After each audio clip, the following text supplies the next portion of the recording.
أعوذ بالله من الشيطان الرجيم. قد خلت من قبلكم سنن فسيروا في الأرض فانظروا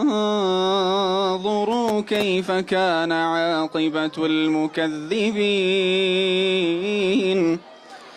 هذا بيان للناس وهدى وموعظة للمتقين.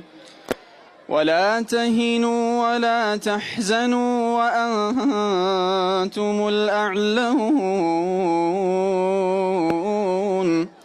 وأنتم الأعلون إن كنتم مؤمنين.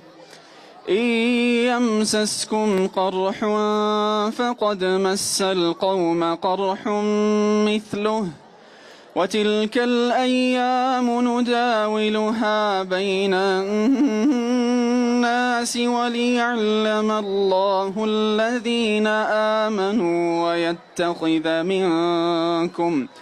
ويتخذ منكم شهداء